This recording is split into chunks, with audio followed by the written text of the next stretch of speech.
ఎంతోమంది కృంగిపోతున్న చూస్తూనే ఉంటాం.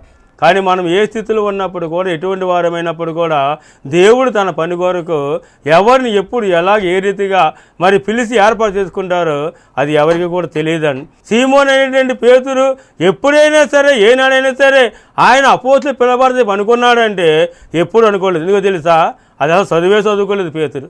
కానీ చదువుకోలేటువంటి వాడిని ప్రభువైన యేసుక్రీస్తు పిలిచి అపోస్తులుగా ఏర్పాటు చేస్తాడంటే నిజంగా ఎంత గొప్ప ధన్యత. అలా మన జీవితాలు కూడా ఎప్పుడు ఆస్వాదించబడతాయో, ఎప్పుడు చూస్తే ప్రభు మనల్ని పిలిచి ఆయన సేవ కొరకు వాడుకుంటారు, ఆయన సాక్షి వాడుకుంటారు, అది ఎప్పుడు మనకు తెలియదు. అందుకే దేవుని ప్రేమించే వారికి ఏది సిద్ధపడుతున్నావు అది కంటికి కనబడదు, చెవికి వినబడదు, హృదయమునకు గోచరము కాదని వాక్కు చెప్తున్నది. యేసు ప్రభువు తన చిత్త ప్రకారమే, దేవుడు తన సంకల్ప ప్రకారం మన జీవితాలను స్థిరపరిచి నడిపించేవాడు, కానీ మనకు చెప్పి మనం చేసేటువంటి వాడు మాత్రము కానే కాదు. మరి పేతురుకు ఉన్నటువంటి ప్రత్యేకతలు ప్రభువైన యేసుక్రీస్తు చూశారు కాబట్టి